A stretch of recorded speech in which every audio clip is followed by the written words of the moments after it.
Assalamualaikum warahmatullahi wabarakatuh.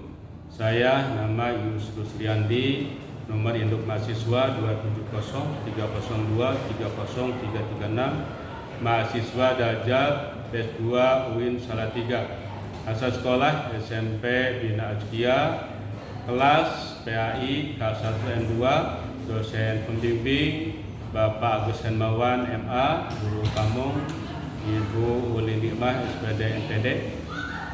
Izinkan saya akan mempresentasikan tentang modul ajar 1 dan modul ajar 2, yaitu tentang pemahaman sholat. Semoga berkenan, mohon maaf apabila ada hal-hal yang kurang. Terima kasih. Assalamualaikum warahmatullahi wabarakatuh. Assalamualaikum warahmatullahi wabarakatuh. Waalaikumsalam warahmatullahi wabarakatuh. Alhamdulillahirabbil alamin, wassalatu wassalamu ala asyrofil anbiya'i wal mursalin wa ala alihi washabbihi ajmain. Allahumma shalli ala sayyidina Muhammadin wa ala ali sayyidina Muhammad. Alhamdulillah, pada pagi hari ini kembali kita bisa bertemu. Dan gimana kabarnya? Sehat? Sehat. Baik, sebelum Bapak lanjutkan materi yang nanti akan disampaikan, Bapak minta wakil ketua kelas untuk memimpin doa. Ya, silakan. Sebelum kita belajar, alangkah baiknya kita berdoa. Mari kita berdoa bersama-sama. Berdoa dimulai.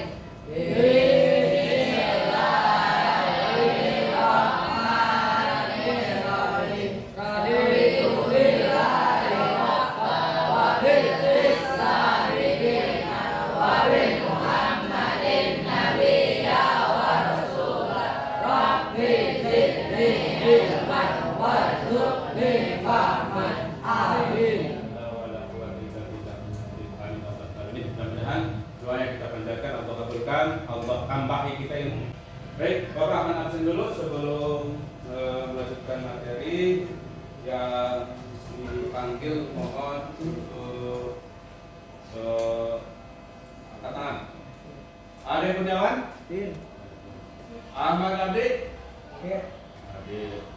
Ahmad Babian? Hari ini ada 4 orang yang tidak masuk. Baik, kita lanjutkan materi yang kemarin tentang sholat. Mengingat yang kemarin, syarat dan rukun. Syarat itu apa? Nah, syarat itu apa? Ya.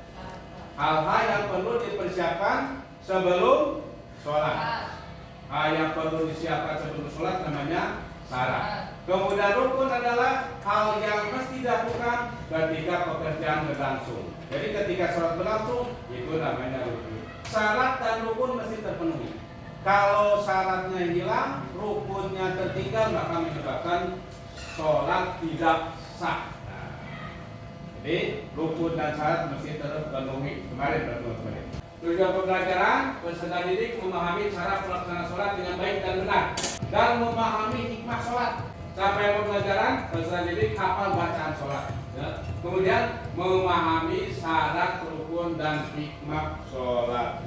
Yang pertama, sholat itu penentu amal yang lainnya. Pertama kali dihisab nanti di yaumil qiyamah adalah sholat.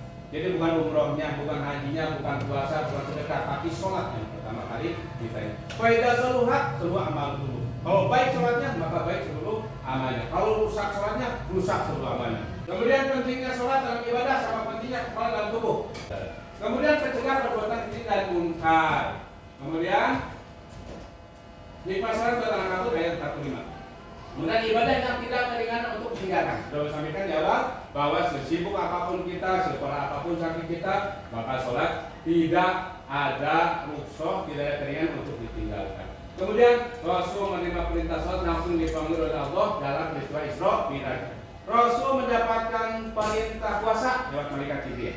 Rasul menerima perintah haji dari malaikat Jibril, melalui malaikat Jibril. Tapi ketika perintah sholat, Allah langsung memanggil dengan peristiwa Isra Mi'raj. Yang awalnya berapa waktu?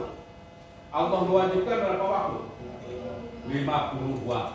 Allah Maha Rahman Rahim, diturunkan sampai 5 waktu, tapi pahalanya tetap 50 waktu. Nah, itu tentang pertama. Baik. Nah, kita sekarang adalah materinya tentang bacaan sholat. Ya, Coba kita mulai awali dengan bacaan dari solid. Yuk semua bareng. Bismillahirrahmanirrahim. Usolli ala dhuhri arba'at raka'atin mustaqbilal qiblati adaan ma'muman lillahi ta'ala. Allahu akbar, Allahu akbar kabira walhamdulillahi katsira wa subhanallahi bukratan wa asila. Inni wajjahtu wajhiya lillazi fataras samawati wal arda hanifan musliman wa ma ana minal musyrikin. Inna sholati wa nusuki wa mahyaya wa mamati lillahi rabbil alamin. La syarika lahu wa bidzalika umirtu wa ana minal muslimin. Lanjutkan dengan Fatihah dan seterusnya. Itu bacaan sholat. Bapak yakin mudah-mudahan semua bisa. Prakteknya ya. Pertama adalah ketika niat rukun. Allahu akbar. Ini tangan ya, atasnya sampai kuping, belakangnya sampai bahu. Jadi gak boleh Allahu akbar. Gak boleh ya. Tapi Allahu akbar. Ini tangan adanya di atas pusat. Tangan kemana? Tempat sajadah. Nah ini. Kemudian ruku Allahu akbar. Ini rukunya punggungnya seperti menunduk, tidak terlalu nunduk, juga terlalu ke atas. Kemudian sami Allahu liman hamidah. Ini tangannya seperti orang ini. Sami Allahu liman hamidah. Nah.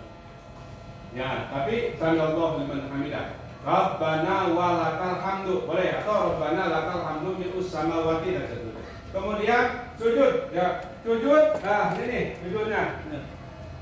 Tidak terlalu ke bawah. Yang ini tangan yang kena telapak tangannya gini, ya. Jangan begini semuanya.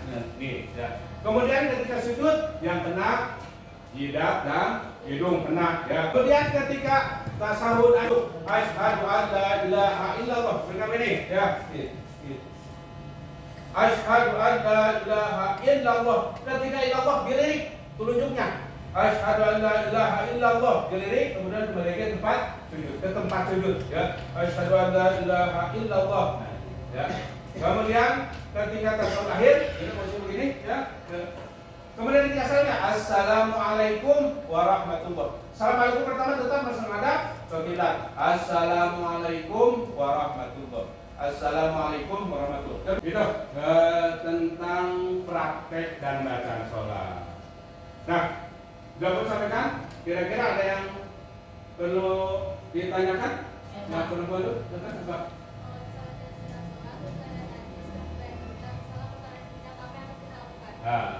Iya. Kalau kita sedang sholat, kemudian ada najis jatuh, apa yang mesti kita lakukan? Ya. Kalau najis misalnya Allahu Akbar, ada cecak, bisa jatuh, kalau teh cecak itu kering, ketika disentil ini hilang tanpa ada bekas, maka sholatnya lanjutkan. Ya. Tapi kalau cecaknya basah, maka sholat menjadi batal dan cuci itu baju. Ya, yang kena najis dicuci. Ya, itu jawabannya. Ada lagi, Hai? Ya. Kalau tasawuf awal, kalau kita lakukan tasawuf awal, harusnya rakaat kedua duduk, ini berdiri gimana, Pak? Ya. Pertanyaannya, bagaimana sikap kita ketika tasawuf awal itu kan mestinya duduk. Ini rakaat kedua langsung berdiri. Nah, jawabannya, ya. Kalau posisi ketika berdiri kita belum sempurna, maka kita jadi tasawuf awal. Misal gini, ya, udah sujud, kemudian Allah baru begini, harusnya ada duduk lagi, ya. Tapi kalau sudah begini, berdiri ya, harusnya lanjutkan, ya, lanjutkan, ya. Tapi nanti ditambah dengan sujud sahwi sebelum salam. Ada lagi? Kalau sudah tidak ada, berarti Bapak yakin sudah paham. Ya. Bapak minta yang laki-laki berdiri semuanya. Ya, kita berdiri.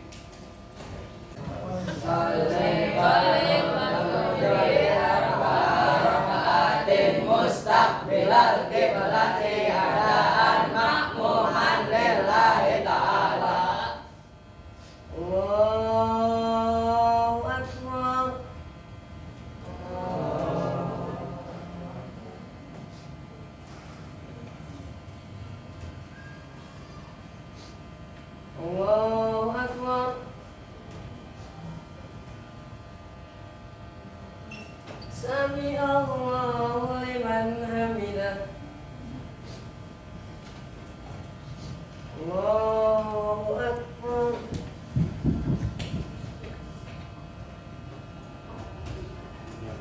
الله أكبر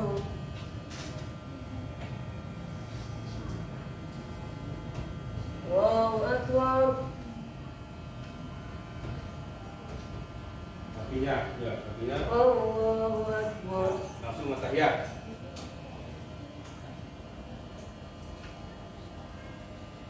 Salam pertama, ya. السلام عليكم ورحمة الله السلام عليكم ورحمة الله Ya. Itu sampaikan untuk masyarakat bikin kelompok waktunya 5 menit untuk membicarakan pertanyaannya ya, apa hikmah sholat, silakan didiskusikan, bikin 2 kelompok. Nah, waktunya 5 menit, silakan. Ya, sudah, silakan kembali ke pertanyaan.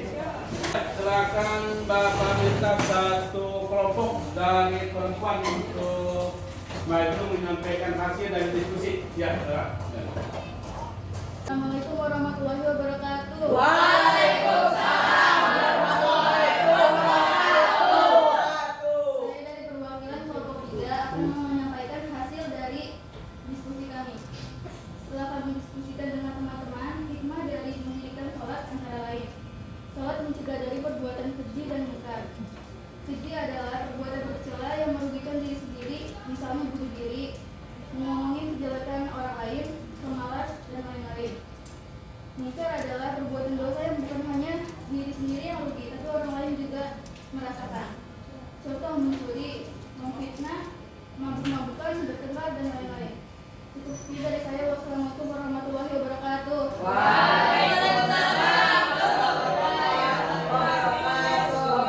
Untuk hikmah dari sholat, 1, sholat adalah mencegah perbuatan keji dan mungkar. Apa itu keji? Keji adalah perbuatan dosa yang merugikan diri sendiri. Contoh apa? Misalkan bunuh diri.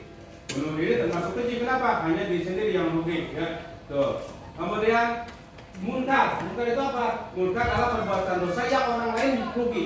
Misalkan mencuri, memfitnah, ya, lebih besar lagi membunuh orang. Nah, itu namanya munkar. Kemudian juga hikmahnya adalah juga sholat adalah merupakan identitas bagi seorang muslim, identitas kesolehan. Ya, mungkin itu yang bisa Bapak sampaikan untuk sementara ini. Untuk soal nanti akan Bapak sampaikan melalui kertas dan dibagikan. Ya, terima kasih. Akhirnya mudah-mudahan apa yang Bapak sampaikan mudah-mudahan bermanfaat dan diharapkan sholat yang kita lakukan benar syaratnya, rukunnya, dan bacanya. Dan sholat bukan hanya gugur kewajiban, tapi benar-benar bermakna dalam kehidupan kita sehari-hari. Akhirnya kita akhiri dengan baca hamdalah. Alhamdulillah. Kita akhiri dengan baca Fatul Majid. Subhanallah.